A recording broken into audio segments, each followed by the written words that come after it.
Step into the light where the wild ones roam, where the heart speaks loud, calling this place home. We break the rules, we paint the sky, ridiculously you. We were born to fly.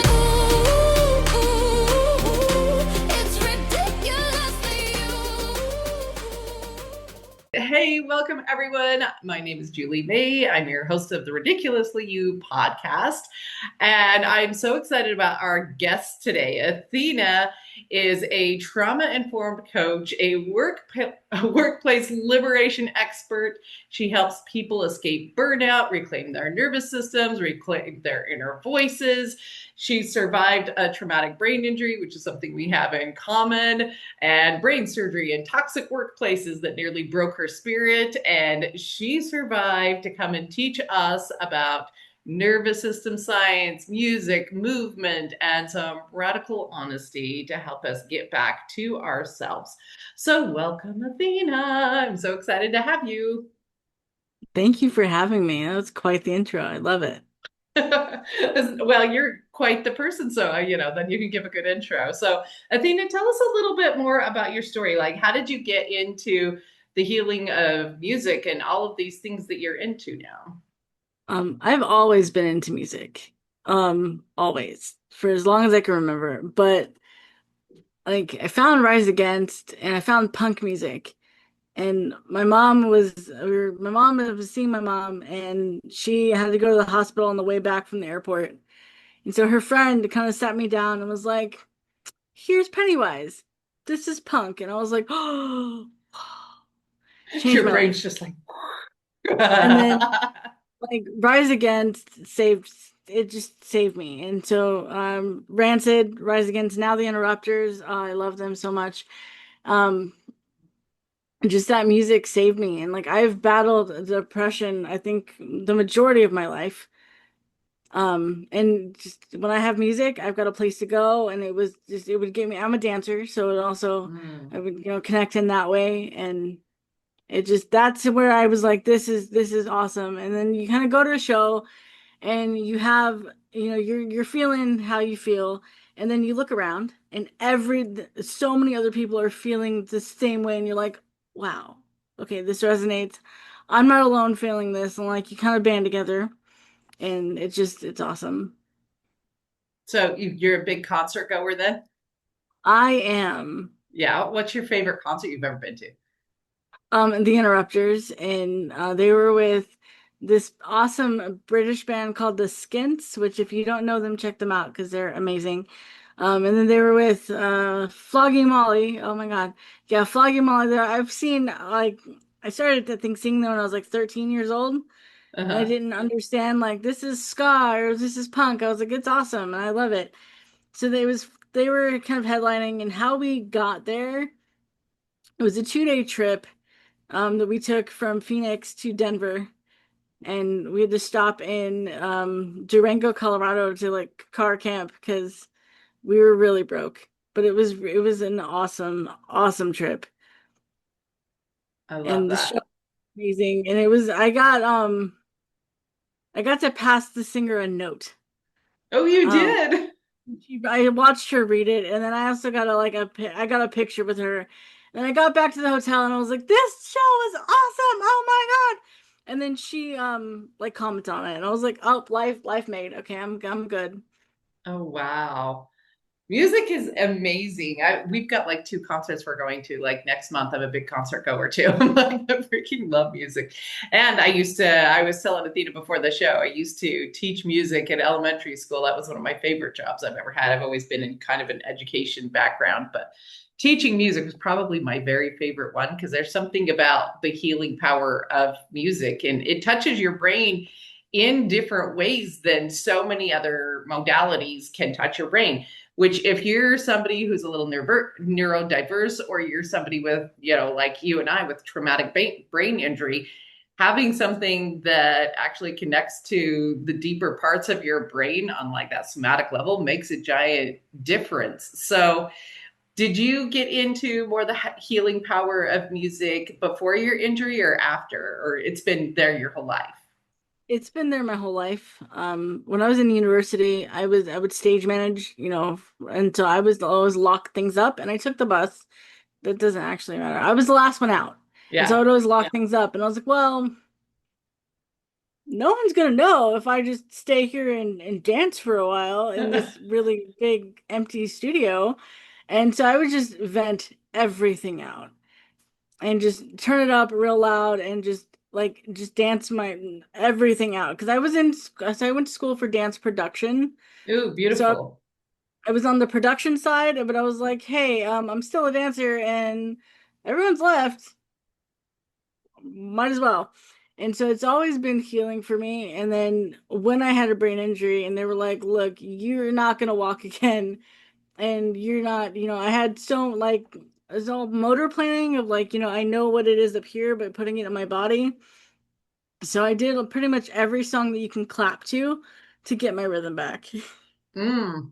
So tell me a little bit more about that healing journey with music and dance. And do you want to tell us a little bit more about what happened with your injury? Yeah. So 12 years ago, me and I was with my then boyfriend and we were visiting my sister's cabin in Utah and we went for an ATV ride and we rolled. And so my head hit the ground and hit his head and we both had brain injuries, but we had very different brain injuries. And so I needed brain surgery. I was in a coma for 2 weeks and they were like, yep, she's not living. Say your goodbyes. And then Wow. I woke up. I was supposed to they were gonna trach me, which is when they put that tube in your throat, and I woke up right like minutes before they were gonna do it. And so that Wild. was all. And I woke up and I was like, "Hey, I'm on oxygen. What is this?" And then I had broken my arm, but they weren't worried about my arm because I wasn't gonna live. So they were like, "Oh, we'll fix that if she wakes up." And my arm was like in a cast because all the skin had died on it, so it was just bad. And they had like cut that away and said all these injuries and I was like I don't know what's going on and they were like yeah well you're probably not going to walk again, you're going to be wheelchair bound. And I was like okay, no, first of all, no, I'm not. And like I had no idea like the extent of my injuries, but I was like that I don't accept that. And then I was like, okay, well, if I am gonna be in a wheelchair forever, then I'm pushing my wheelchair. So hands off. I'm gonna figure out how to maneuver this thing.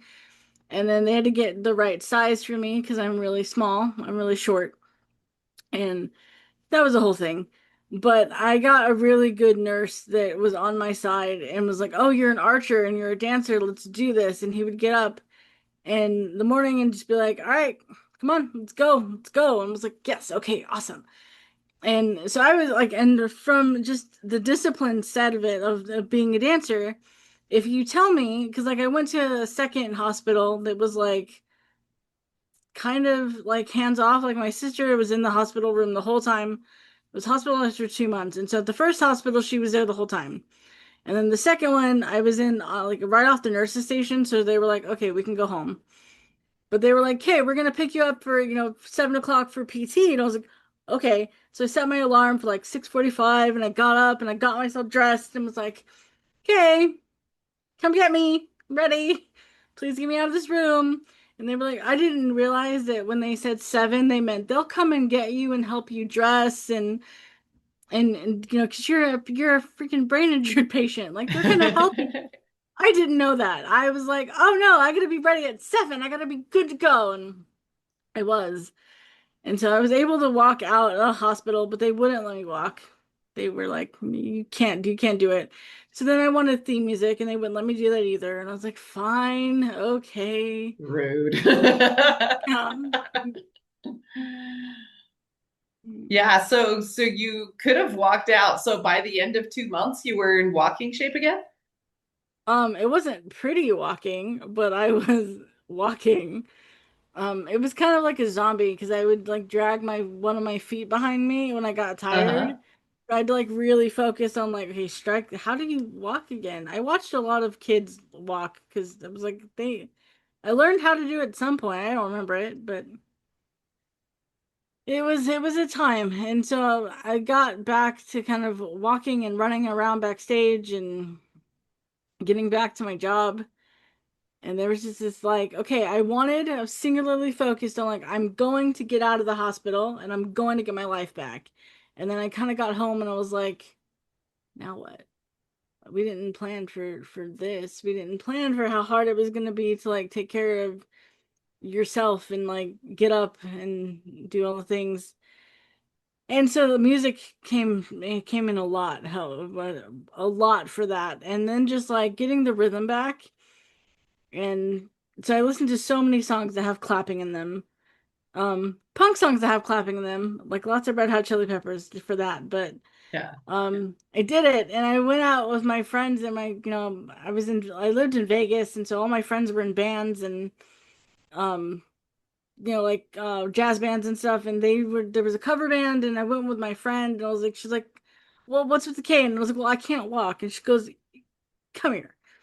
And so she like took my hands and she was like, "Okay, you're gonna dance with me." And so we were doing just like a salsa, and I was like, I don't know how to find the one.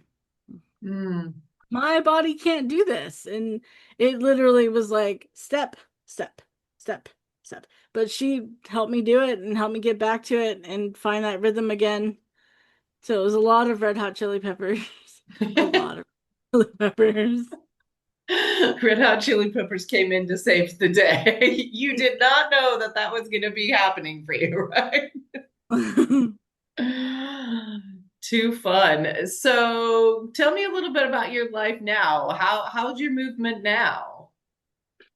It's pretty good. There are some things that I can't do, but I'm like, it's just because that hasn't come up yet. So I haven't taught myself how to do that. But now I'm in a place where you wouldn't know I had a brain injury unless I told you. That's insane. And they thought you were going to die and you'd never walk again, and here you are out doing the things. So that's so stinking cool. So when you work with other people, how do you help them through music? I help them create playlists. So when you're stuck in a job and you're like, this, or just, this situation sucks, I really don't want to be. Okay, well, how do you want to feel? Okay, let's Hmm. play music for that. And then you also have to have a good like end of your shift song that you can just, turn up and mind transfer, sometimes it's Rancid Turn in Your Badge, but Smashing Pumpkins is a really great one. Bullet with Butterfly Wings. Mm. Despite all my rage, I'm still just a rat in a cage. That one resonates with a lot of different people. So you So we help need people get through their workday with music, but then I noticed you also said that you help people maybe get out of their jobs when it is not the place for them, when it's, a little bit of a toxic workplace. We get into overwhelm, we get into those places where you're like, I cannot go into work one more freaking day in my life. Tell me how that came into your life. that came into my life with the last with the last job that I worked at. Mm, So I quit for a while. I was trying to, get my coaching off the ground and figure out what I was going to do. And then like things happened and I had to go back to work. But that last job, I was work from home, customer service, and I was in like retention. So I'd worked my way up and it was during the pandemic. And so I found a job and I was like, okay, great. I need a job. I'm living on my own. Like my relationship had fallen apart. Like something's got to happen. So I was working this job and I was really in my head of like, oh no, no one else is gonna pay me as much. I have to keep this job. And I just let it kind of really make me question who I was. mm, And lots of like lots of bad thoughts, lots of self-harm thoughts. Just I had this moment, I had a moment where I stood up and I was so overwhelmed and I took my keyboard and I smashed it against the floor. And I was like, what are you doing? This isn't good. Like no, you can't smash things against the floor. Like no, we're not doing this. And just had this moment of like, you have been through so much. Are you really gonna, is this really the hill you're dying on? Literally? No, we're not doing that. And so I decided, um, Mabon of 2022, I think, which Mabon is the fall equinox. It's always like really important to me So I did a glass walk and I did it with my yoga teacher and was like, hey, I have this crazy idea. I'm gonna be a wellness coach. So learning how to walk and how to do all that again, and I was like, I really like physical therapy and Yeah. it's really important and I really want to I'm a dancer and I want to teach this to other people. Don't, don't take it for granted. Don't take what your mobility for granted until, like I have never run. I'm not a runner. I'm a dancer. I did rock climbing. I hike, but I don't run. And I never wanted to run a marathon until I couldn't walk. Mm. And then I got over that after I learned how to walk again. I was like, okay, we're good. We don't need to run marathons. We're still We're not a not crazy here. We don't need yeah, to run a marathon. we're still not a runner. But I just wanted to teach, and I was like, I want to be a wellness coach. And she got on board with me and was like, that's fantastic. And so I went to this like session with my now mentor, and I was like, hey, well, I can't afford you right now, so but maybe we'll work together. And a couple like in 2023, she hit me up and she was like, hey, I'm starting a program for coaches, and I know that you wanted to be a coach. Like, I'll teach you how to do it. Do you want to do this? And I was like, well, yeah. And so we figured out the financial bit of it, and they helped me kind of do it, and we kind of realized like just help people quit their jobs. You're Mm. miserable. Help people quit their jobs. Because once I learned about the trauma and like the nervous system healing, and I was like, oh, Yeah. oh, oh, I'm stuck in fight or flight because people are yelling at me all day, and like that's not good. So wow, and it was like I had all the answers.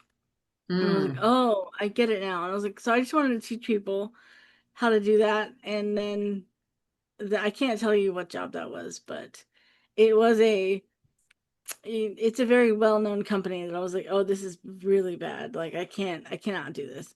So I quit in September of 2024. And then I went back to work in May, and I write about it.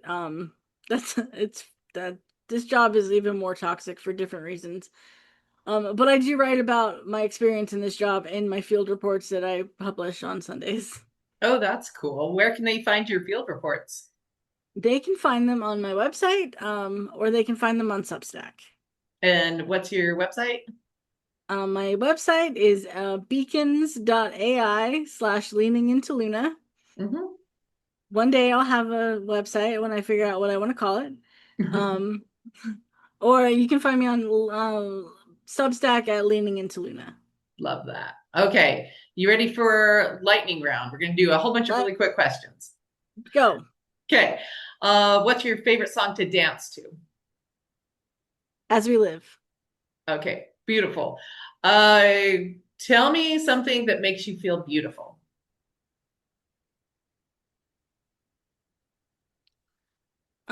Rain on my face when I'm driving. Love that. Windows down. What's one thing you do for your nervous system that people wouldn't expect?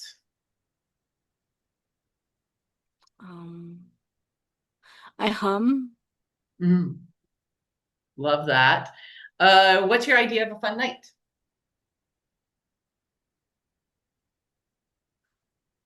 Walking, kind of like a bar hopping, but with bookstores. Bar hopping with the we need that. Like, where's that place? Like, if you go to Nashville or something, there's like bar with like music. We need like bookstore. We Mhm. need like somebody to make that. That would be cool. Like bookstore, record shops, and like comic book stores. Like let's have a bar hop, but for that. Yes, let's do that. What's your favorite place you've ever been? Durango, Colorado. Yeah, tell me why. It was gorgeous. It was so gorgeous. I've grown up and I've lived in Vegas for 20 years, and now I'm in Arizona. So I'm like I'm used to mountains. And then we drove to Denver, and we were like, oh, we have hills. These are Yes. mountains. And it Yes. was just so gorgeous, and everything was just beautiful there. And it was an education that nature is always healing. So true. Okay, well, they know where to find you and get to your website. If you had one more message for our audience, what would it be? That your paycheck should never cost your mental health. Mm, So don't do it. Don't give in because you think that you need this paycheck, you will figure it out. But your life is worth way more than a paycheck. your life is definitely worth way more than a paycheck. If somebody is sitting out there and they're like stuck in one of those jobs, and it's like I call it the golden handcuffs. It's like it pays well, and they're like, what the hell am I gonna do? Because it's basically killing me. We know that their mental health isn't worth it, but like one additional tip you would give them for like how to get out of the situation, because that's what I call it. I call it the golden handcuffs, because it's like it pays so well, you're not sure what's on the other side, but it's literally feels like you're gonna die in there. Talk to someone, um, talk to me, talk to somebody, but don't die, don't suffer alone, don't suffer quietly, and go find a really good song and turn it up real loud. Mm, I know music has helped me through so many things. I'm a big fan of Disturbed. Do you know Disturbed? I like they have a song called The Light. That's like my song when I'm having like one of those shitty days. So when we play this later, I want you guys to throw in the comments and stuff what your favorite song to get through those like days where you're like, I'm having a day today. What is your favorite song to do that? And with that, we're going to wrap up. This has been Julie May with Ridiculously You podcast with my guest Athena today. And I'm excited to share so much more with you guys. And with that, we'll talk to you later. Share the spark, take it higher. Hit subscribe, bring a friend. Let the wildness never end. Tap in, stand true. This is your